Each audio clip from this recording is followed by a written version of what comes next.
Selamat pagi anak-anak, apa kabarnya hari ini? Semoga sehat-sehat semua ya. Demikian juga dengan papa, mama, kakak, dan adik, juga semua yang ada di rumah baik-baik adanya.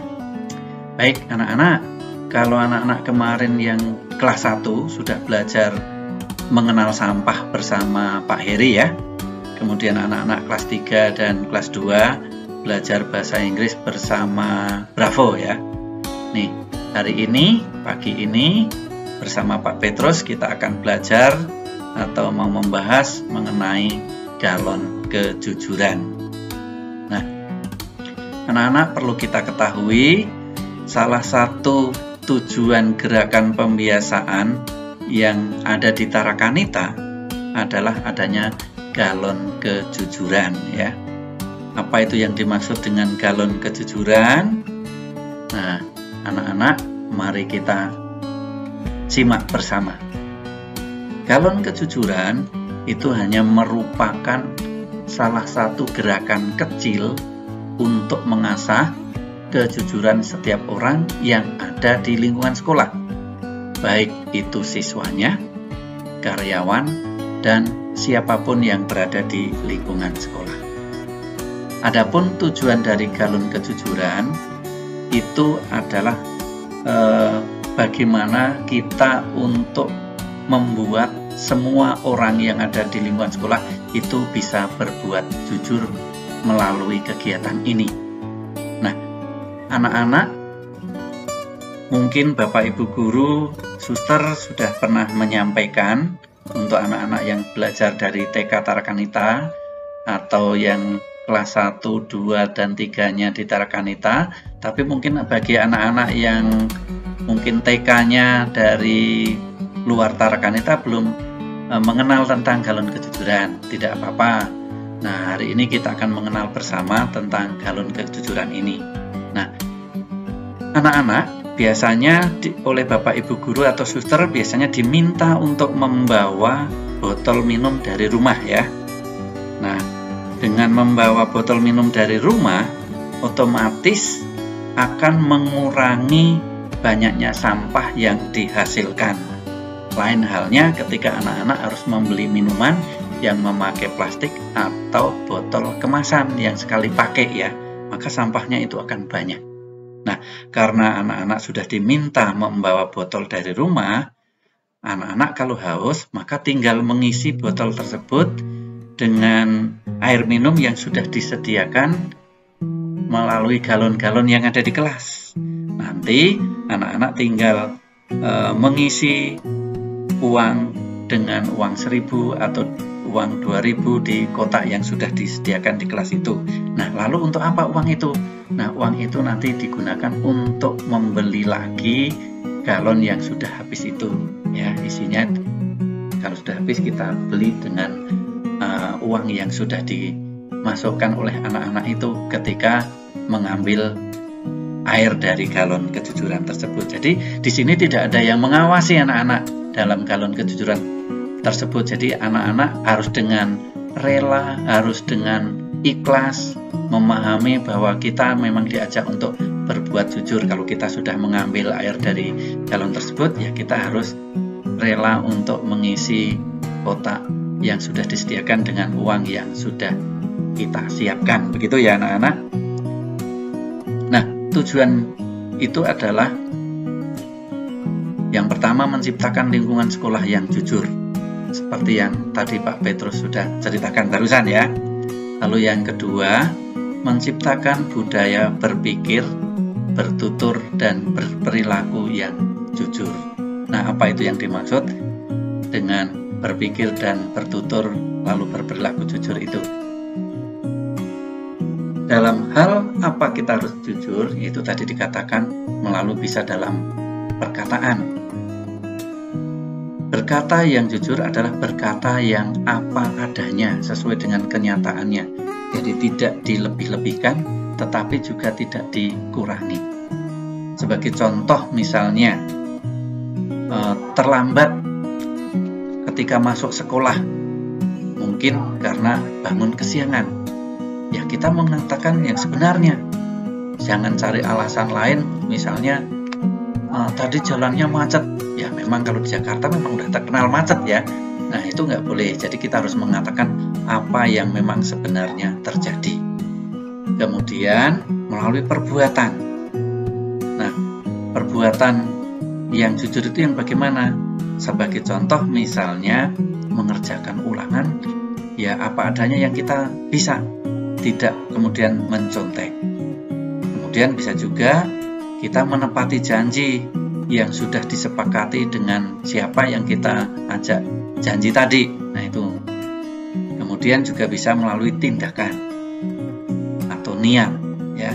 Jadi ketika berolahraga misalnya ya kita bisa bermain sportif, tidak berniat untuk melakukan kecurangan ya. Kemudian berani mengembalikan uang lebih ketika kita jajan, mungkin pengembaliannya lebih. Nah, kita berani untuk mengembalikan uang lebihnya tersebut. Lalu contoh yang lain misalnya membayar sejumlah uang sesuai dengan yang kita beli ketika kita jajan. Jadi bukan kemudian pergi begitu saja ya anak-anak. Saya yakin anak-anak yang sekolah di Tarakanita pasti bisa melakukan hal-hal yang baik atau yang jujur ini. Jadi yang harus berbuat jujur itu siapa? Ya kita semua tentunya ya anak-anak, bukan galonnya. Nah lalu yang menjadi pertanyaan, beranikah kita bisa berbuat jujur? Harus bisa ya. Baik anak-anak, kita lanjutkan. Jadi galon kejujuran itu hanya merupakan salah satu contoh kecil ya yang dibiasakan di sekolah Tarakanita. Nah, masih banyak cara lain yang dapat kita lakukan untuk berbuat jujur dimanapun kita berada ya. Nah, berperilaku jujur itu bisa kita lakukan baik itu di rumah, di sekolah, di lingkungan masyarakat, dan dimanapun kita berada. Jadi tidak ada batasan ruang tertentu ya untuk berlaku jujur itu.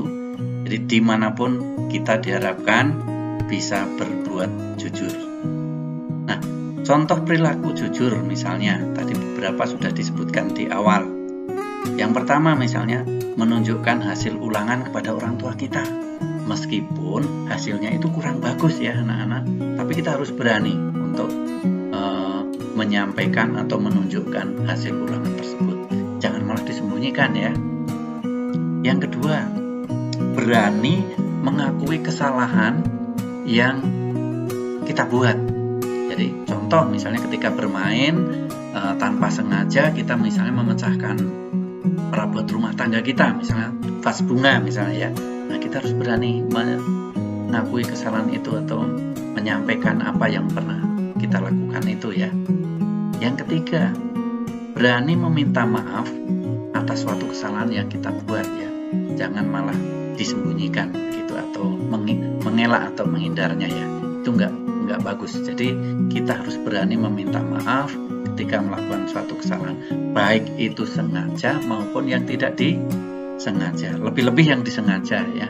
Kita harus berani meminta maaf. Nah, ayo kita berperilaku jujur dimanapun kita berada. Sebagai anak-anak Tarakanita, saya yakin dan pasti Bapak, Ibu, Guru, Suster bisa mengatakan anak-anak bisa melakukannya dimanapun berada.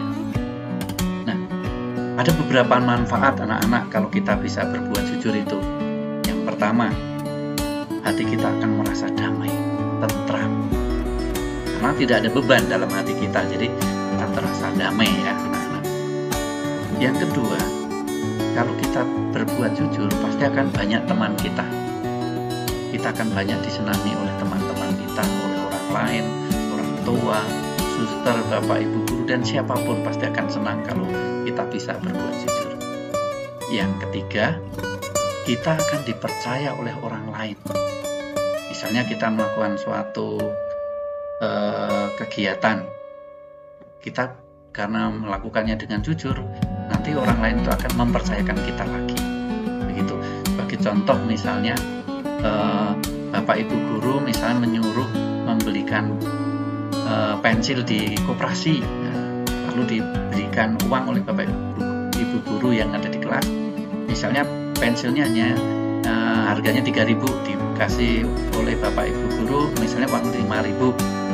Nah, nanti kembaliannya ada 2.000 itu dikembalikan. Nah, anak ini kok jujur bisa kembalikan. Nah, itu berarti nantinya anak ini akan dipercaya oleh orang lain. Yang keempat, dapat meraih suatu kesuksesan. Sebagai contoh misalnya, ketika anak-anak melakukan ulangan dengan baik, dengan jujur, hasilnya pasti akan maksimal. Lain halnya kalau anak itu ketika ulangan hasilnya bagus, 100 atau 90, tapi nyontek, dan itu ketahuan, dan itu mungkin dilakukan terus-menerus. Nah, nanti suatu saat ketika akan kenaikan kelas, bisa saja anak itu tidak naik karena sudah melakukan suatu ketidakjujuran yang berulang-ulang. Nah, itu mengakibatkan mungkin bapak ibu atau suster akan menunda untuk tidak naik kelas karena perbuatan atau perilaku yang sudah dilakukan tadi tidak jujur tadi, maka kan terhambat untuk harusnya naik kelas menjadi tidak naik kelas. Nah, itu adalah contoh kecil saja misalnya ya. Nah, akibatnya apa kalau kita tidak jujur? Satu, hati akan merasa gelisah, was-was atau khawatir. Misalnya tadi ketika menyontek, dalam hati sebenarnya itu ada kekhawatiran. Jangan-jangan nanti guru saya tahu kalau saya nyontek. Jangan-jangan, nah banyak pikiran yang berkecamuk dalam hati kita yang tidak jujur tadi. Yang kedua, kalau kita tidak jujur, teman-teman akan tidak suka dengan kita, lalu akan menjauhi kita. Ya, itu biasanya seperti itu kalau anak-anak yang nggak jujur, temannya kurang banyak gitu ya. Tapi ya tidak selalu begitu, tapi pada umumnya begitu. Yang ketiga, orang lain menjadi tidak percaya lagi terhadap kita kalau kita misalnya sudah tidak jujur terhadap orang tersebut, maka menjadi tidak percaya lagi kalau kita melakukan sesuatu yang pernah kita lakukan yang tidak baik tadi gitu. Yang keempat, akan menghambat kesuksesan. Nah, tadi sudah Pak Petrus jelaskan ketika anak suka nyontek tadi sudah diingatkan berulang-ulang tetapi tetap melakukannya, nah, lalu tidak naik kelas, maka akan menghambat kesuksesan. Nah, sebagai akhir dari pembelajaran kita hari ini, mari kita lihat contoh video yang berikut ini.